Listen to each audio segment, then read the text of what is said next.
Hay momentos en la vida en la cual decidimos que la realidad que nos rodea no es exactamente aquella que nosotros deseamos.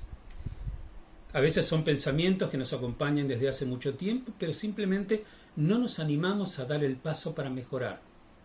Sabemos que el paso para mejorar muchas veces va a incluir situaciones embarazosas, difíciles, desafíos, a veces privaciones, hasta que logremos, en el acto de modificar aquello que tenemos, los cambios necesarios para poder llegar al estadio que estamos soñando, que acariciamos, en el que pensamos.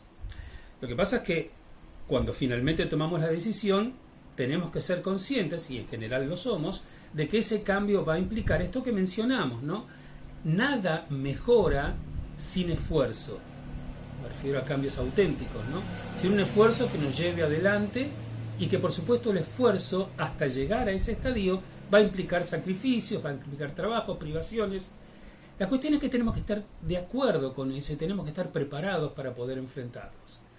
Algo similar ocurre con el pueblo de Israel. Sin ninguna duda, en la narrativa del libro de Éxodo y nuestra parashá, Beshalach, ocurre que los hijos de Israel también quieren salir de la esclavitud, ¿sí? Ellos quieren salir de esa situación.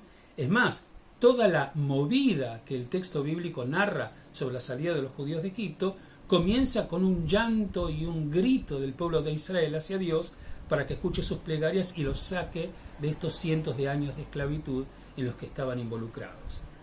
Bueno, finalmente Dios elige a Moshe, envía a Moshe, y los hijos de Israel, son anoticiados que van a poder salir de Egipto, y todo el diálogo con el faraón, con aquellos que más o menos conocemos la historia, y los hijos de Israel finalmente se embarcan en el proyecto de la epopeya de la famosísima salida de Egipto. Lo que pasa es que por momentos se ve en el texto que esto que mencionamos al principio, de estar psicológica y espiritualmente y emocionalmente preparados para enfrentar vicisitudes y dificultades hasta llegar, en el caso de ellos, a la libertad, no pareciera como que ellos realmente hubiesen asumido esa parte de la realidad. Y lo vemos en algunas de las historias. Yo voy a mencionar dos en nuestra parashá, respecto de la actitud de los hijos de Israel frente a eventuales dificultades en el proceso de adquirir ese crecimiento y esa modificación para bien, se supone. Los hijos de Israel salen de Egipto luego de las 10 plagas, como conocemos la historia, y como recordamos, el faraón finalmente va a salir a perseguir a los judíos que ya había permitido el faraón que salgan y que abandonen Egipto, y dice el texto: y cuando el faraón acercó su ejército, alzaron los hijos de Israel sus ojos, y aquí que los egipcios se trasladaban en pos de ellos.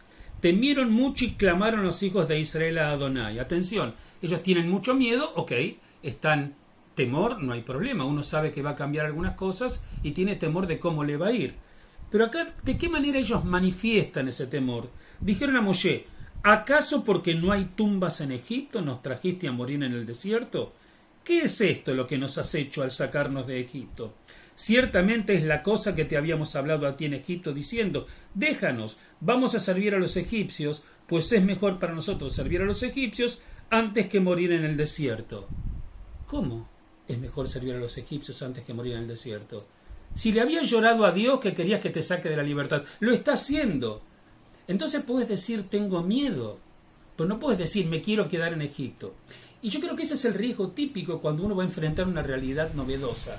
Algo que soñó, que quiso, y en el momento en que lo va a acariciar, comienza a pensar: tal vez, no quiero arriesgarme, prefiero quedarme en el estadio anterior.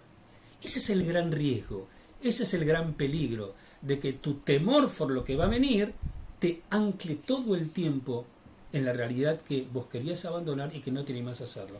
Es interesante porque en ese momento Dios, que por supuesto los hijos de Israel protestaban, Dios le dice a Moshe: ¿pero por qué clamas hacia mí? Habla a los hijos de Israel y que partan, que empiecen a moverse. Por supuesto, después se van a abrir, el mar rojo se va a abrir, los hijos de Israel van a cruzar, ¿no? Y en otro episodio, hay varios de estos, en otro episodio muy interesante, finalmente los hijos de Israel cruzan el mar rojo, llegan hacia la península de Sinaí y se trasladaron desde Eilim, dice esta segunda narrativa, toda la congregación de Israel al desierto de Sin, que está entre Elim y entre Sinai, en el día 15, etcétera, etcétera, da la fecha, Y se quejaron nuevamente toda la congregación de los hijos de Israel contra Moshe y contra Aarón en el desierto. Le dijeron ellos, los hijos de Israel, ¿quién nos diera morir a manos de Adonai en la tierra? Tenían hambre, ¿no? Cuando estábamos sentados cerca de la olla de carne y cuando comíamos pan en hartura, pues nos habéis hecho salir a nosotros a este desierto para hacer morir a toda esta muchedumbre de hambre.